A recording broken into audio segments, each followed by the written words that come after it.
સુરેન્દ્રનગર જિલ્લાના ચોટીલા તાલુકાના છેક ચેવારે અને રાજકોટ જિલ્લાની સરહદ પર આવેલા શેખલિયા ગામના ખેડૂતોની વર્ષો જૂની પાણી સંગ્રહની સમસ્યાના ઉકેલ માટે નાયબ કલેક્ટર અને સબ ડિવિઝનલ મેજિસ્ટ્રેટ એચ.ટી. મકવાણા દ્વારા સ્થળ મુલાકાત લેવામાં આવી. અહીં ખેડૂતો દ્વારા ગામના તળાવના વેસ્ટ વિયરને અંદાજે 2 મીટર ઊંચો કરવાની માંગ લાંબા સમયથી કરવામાં આવી રહી હતી, જેથી તળાવમાં વધુ વરસાદી પાણીનો સંગ્રહ થઈ શકે અને આસપાસના મોટી સંખ્યામાં ખેડૂતોને સિંચાઈ માટે લાંબા સમય સુધી પૂરતું પાણી ઉપલબ્ધ રહે, કૃષિ ઉત્પાદન વધે અને ભૂગર્ભ જળ સ્તરમાં સુધારો થાય. નાયબ કલેક્ટરે સ્થળ પર તળાવની હાલની સ્થિતિનું નિરીક્ષણ કરી સ્થાનિક ખેડૂતો તથા ગ્રામજનોની રજૂઆતો સાંભળી હતી અને સ્થળ પરથી જ પંચાયતના સિંચાઈ વિભાગના ડેપ્યુટી એક્ઝિક્યુટિવ અને એન્જિનિયર સાથે ટેલિફોનિક ચર્ચા કરી તાત્કાલિક જરૂરી કાર્યવાહી કરી સૂચના આપી હતી. તેના પ્રત્યુત્તરમાં એન્જિનિયરે 1 મહિનાની અંદર વેસ્ટ વિયર ઊંચો કરવાનું કામ પૂર્ણ કરવાની ખાતરી આપી હતી. નાયબ કલેક્ટર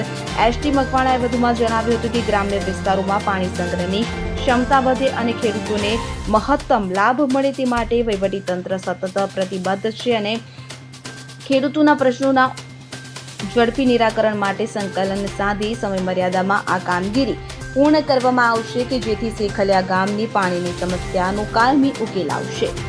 અલ્પેશ વાઢેર, લીંબડી. હવે જુઓ દેશ દુનિયાની તમામ ખબરો તમારી આંગળીના ટેરવે. ઉઠાવો મોબાઈલ અને ગૂગલ પ્લે સ્ટોર પરથી ડાઉનલોડ કરો અમારી CN24 ન્યૂઝ મોબાઈલ એપ.